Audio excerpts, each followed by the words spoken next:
Cardiac cycle. Okay, I've got the stages of the cardiac cycle basically drawn out here. And what I've done is I've constructed a very rudimentary heart. Okay, but this time I've not separated it into boxes.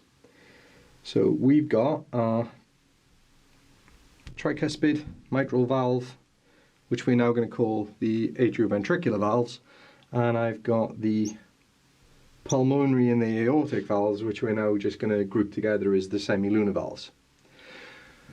Okay, so I've put them in green, and I'm going to keep them in green the whole way through.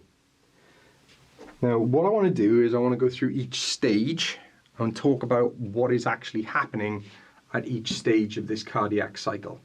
Now, we're going to start the cycle in very late ventricular diastole. So let's define some terms first. What does diastole mean? And then what does systole mean? So systole, we'll put it here. So systole is basically working, so contracting.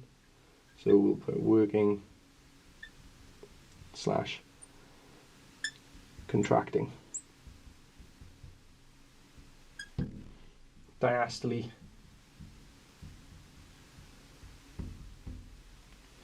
is resting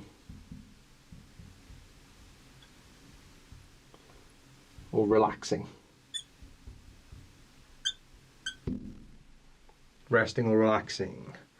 Okay. Okie dokie. Valves will obviously be either open or closed.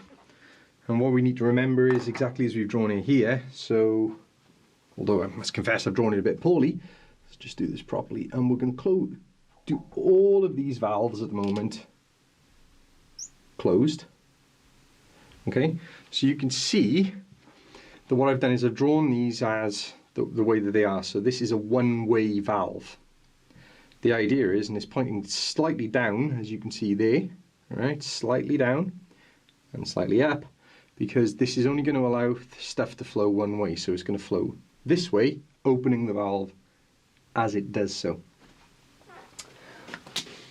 Okay, in late ventricular diastole, so we're saying ventricular diastole, the heart can be one of two things. It can either be in systole or diastole. It can't be a bit of one and a bit of another. Okay? But what we've got to do is we've got to treat all the chambers of the heart independently. So the atria can either be in systole or diastole, and the ventricles can either be in systole or diastole, and we must consider them to be independent of each other. Okay? Just one more time. We must consider them to be independent of each other. Right. Let's do this in yellow so that we can differentiate. Actually, no, let's do it in blue so we can differentiate what we've done and what we haven't done.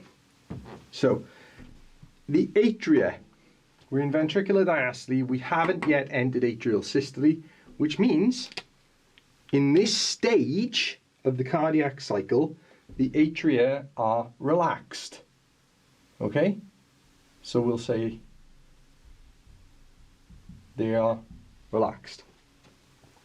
So they're in diastole. The ventricles, clues in the name, are also in diastole. So they're relaxed. If they're relaxed, okay, at this stage of the cardiac cycle, late phase ventricular diastole, we now need to consider what's going on in the atrioventricular valves. These valves work on a pressure system. Okay, these valves work on a pressure system. So in late phase ventricular diastole, what's happened is these ventricles have been partially filled with blood. Okay, they're partially full. If they're partially full, the atrioventricular valves are by definition open. Okay, so blood is gradually filling in. Now the reason that they're open we'll come to in a second, and right, this is one of those things that's going to make sense as we come back around to the end. The atrioventricular valves are open. The semilunar valves are shut. Okay, semilunar valves closed. What's happening then? The whole system, as I've just said, works on pressure. What colour should I do pressure? Orange. So what's happening is, blood is coming back in from the peripheries and from the pulmonary veins. It's coming into the atria, is flowing through the open atrioventricular valves, and it is gradually filling partially and crucially, passively, the ventricles. Okay? So what's happening is the pressure up here in the atria is greater than the pressure in the ventricles. Okay? And the pressure going out this way, so through the pulmonary artery and through the aorta, is also greater than the pressure in the ventricles. Okay, so we'll do that with a big P, like that. Okay? So, the pressure in the atria is greater than the pressure in the ventricles, and the pressure in the ventricles is also not greater than the pressure in the pulmonary artery and the aorta. What that means is these valves are shut and these valves are open. So everything is going to go with pressure. Okay? So it's just like everything, right? Stuff moves from high to low pressure. So one-way valves open along that gradient. That's the easy way to remember which is going to be open way. Okay, next thing that happens, atrial systole. So what's happening is, at this point, if I got room to draw this, so if we just think of the heart like this, right, as like a little rudimentary diagram, we got the conduction system, we got the sinoatrial node, we got Bachmann's bundles, we got atrioventricular node, the bundle of His, left and right bundle branches, and the Purkinje fibers. In atrial systole, the sinoatrial node has depolarized and it is sending action potentials throughout Bachmann's bundles, which is causing the atria to contract. Okay? Now, the cool thing about that is that this is going to cause the atria to squeeze in on themselves like this. Okay? So what we're going to get, if they're squeezing in, they're contracting, right? If they're contracting, that is systole. Atrial systole. Okay, so the atria now contract. Okay, the atria contract. The ventricles are still relaxed. Now, the atrioventricular valves are open. What's happened is, if I just stand here so you can see me properly, the pressure in this in the atria is now going up and up and up and up and up and up and up. Okay, because the atria are contracting down and down and down and down and down onto themselves. So that means the pressure up here is still greater than the pressure there. So the atrioventricular valves are still open. The semilunar valves are still, because this relationship, the pressure up here is greater than the pressure there, they are still closed. Right, as we now move into atrial diastole, okay, what's happening is the pressure in the ventricles, because the blood is getting emptied out of the atria into the ventricles, is starting to increase. So the ventricles are filling with blood. Okay, as they fill with blood, this little P that I've drawn is getting bigger and bigger and bigger. And these P in here, as the atria start to relax, is dropping and dropping and dropping. So what's happened now is the atria, make sure I got my colours right, the atria are now relaxed. Okay, so diastole, as you can see there, sorry I'm just moving so you can see, diastole, resting, relaxed. Atrial diastole, they're relaxed. The ventricles, they're still relaxed. They're not in systole yet. That's coming next. Okay, so the ventricles are not in systole, therefore they're still relaxed. Right. What's happening to the atrioventricular valves as we've got this kind of switch in the relationship of pressure is this starting to shut. Okay? So what I'm going to do here is I'm going to say closing. Not closed, closing, because they're starting to shut as that pressure is starting to increase. The semilunar valves, because the pressure in here has not superseded the pressure up here, they're still closed. Right. Now, next thing that happens, as these ventricles finally fill, ventricular systole stage 1, these are relaxed. And as a matter of fact, we can just say like this, relaxed, relaxed, and indeed relaxed. Yeah, because the atria are going to continue to be relaxed until atrial systole, right? Like I said, you can only be either in systole or diastole. So that's them. Right, what's happening now in ventricular systole is that these contract, right? Ventricular systole means the ventricles are contracting. What's going to happen to all this pressure stuff? Well, what's going to happen is the pressure now, because these atria are empty and they're relaxed, is going to be tiny. As the ventricles contract, the pressure in them goes up massively. Okay? Just draw this properly to scale, actually, because ventricular contraction happens over 2 phases. Ventricular systole, ventricular systole. Okay, so if I just kind of think about the size, the pressure in these ventricles starts to equilibrate with the pressure here. So the pressure goes up, okay? The pressure goes up until it reaches the same pressure coming back against the semilunar valves. This does one massively important thing. It shuts these atrioventricular valves. Like that. Okay, so the atrioventricular valves shut. So this is the first time we've really been able to say this. These are now closed. Ventricular systole, phase 1. These are closed. You will also notice that the semilunar valves are also closed. This is important because what's happening at this point, okay, the wave of depolarization at this point has gone down through the atrioventricular node, where the atrioventricular node just puts the brakes on it ever so slightly to allow the ventricles to fill. The wave of depolarization has then gone down here. It's gone through the left and right bundle branches into the Purkinje fibers, and it is starting to cause the ventricles to contract in on themselves. Okay.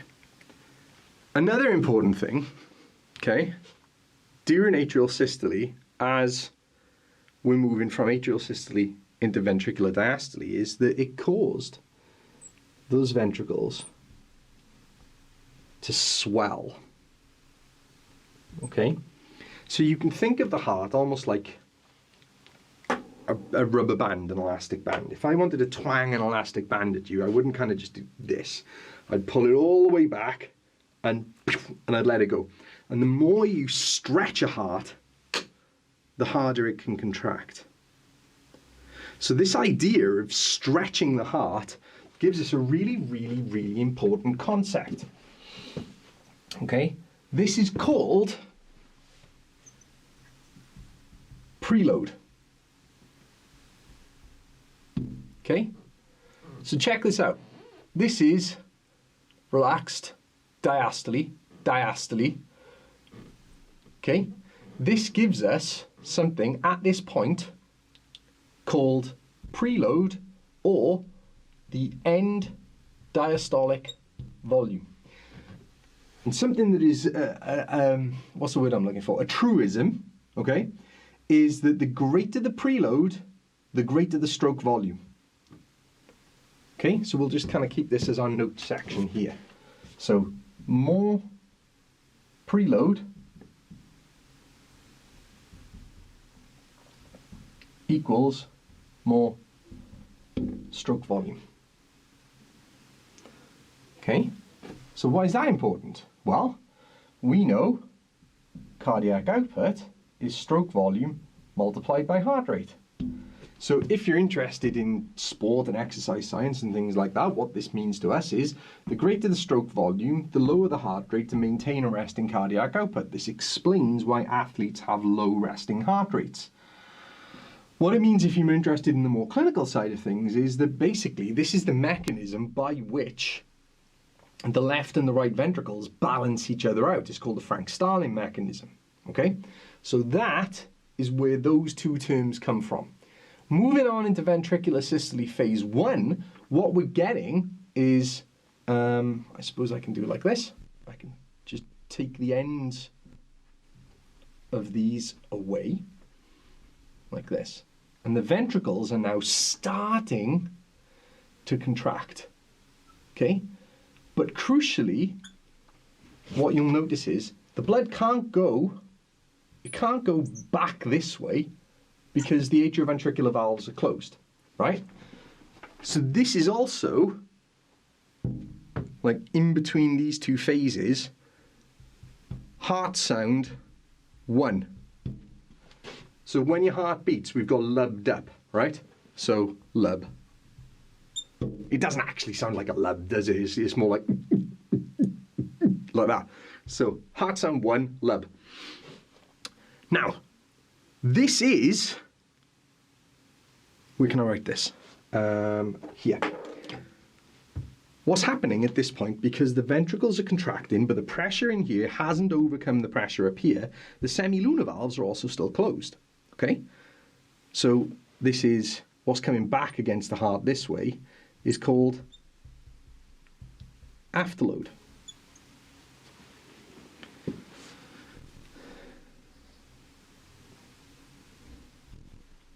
I changed my mind.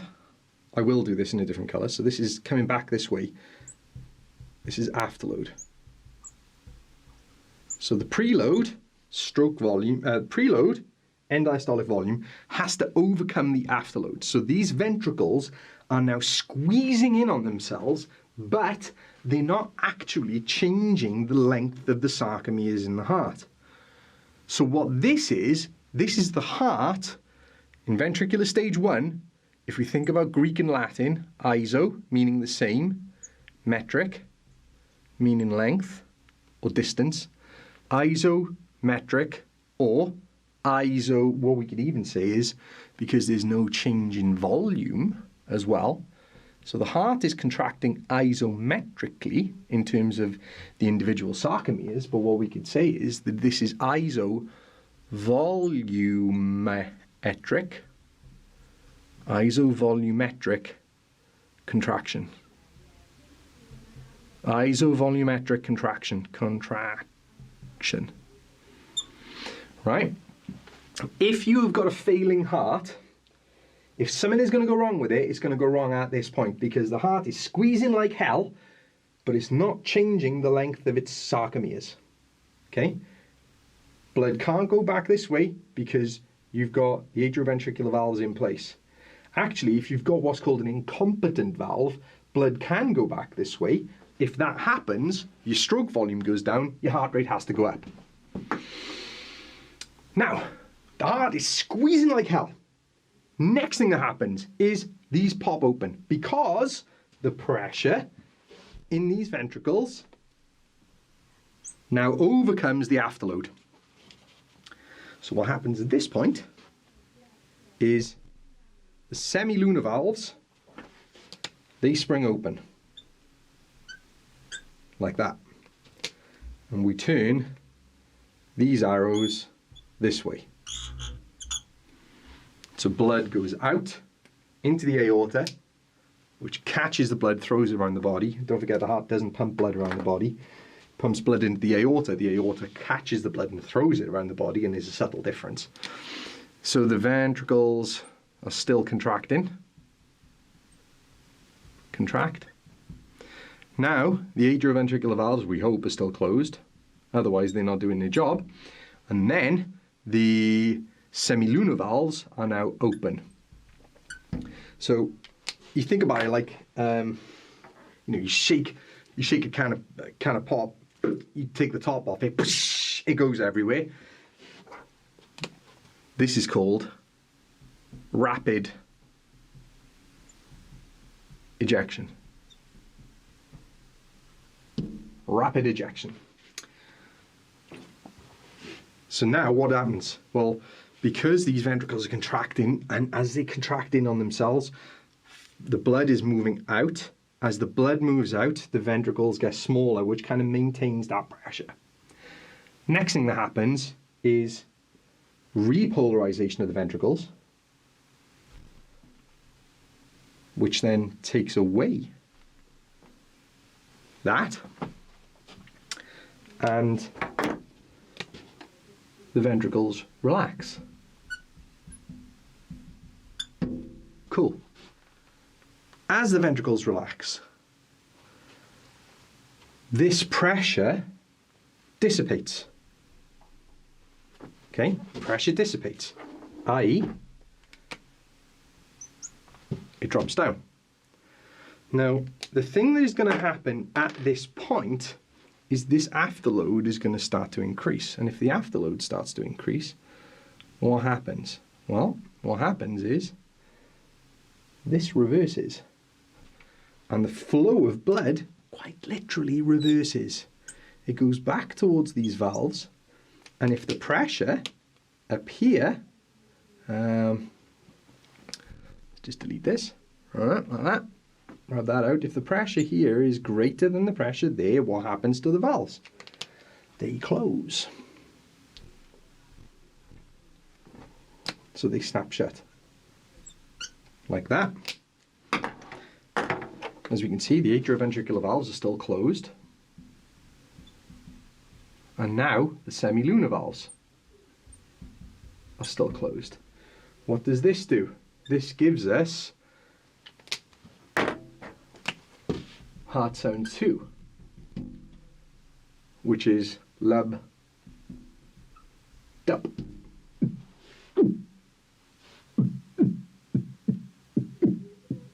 Okay. Now, mid-ventricular diastole, the ventricles, it will come as no surprise, are still relaxed. The next thing that happens, right, is we have the semilunar valves, they're still closed. But what is happening at this point is the heart is now starting to open up on itself. Okay? So we finished ventricular diastole. This point, it just starts to open like this.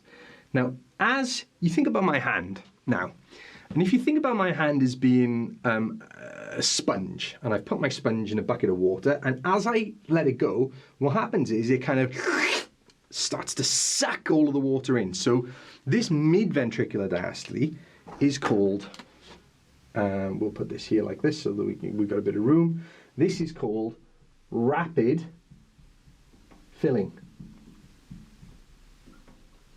Now, the interesting thing is that as this starts to open up like this, what it does is it sucks blood in from the peripheries. So what happens is this pressure is still low, but the pressure in the atria starts to increase.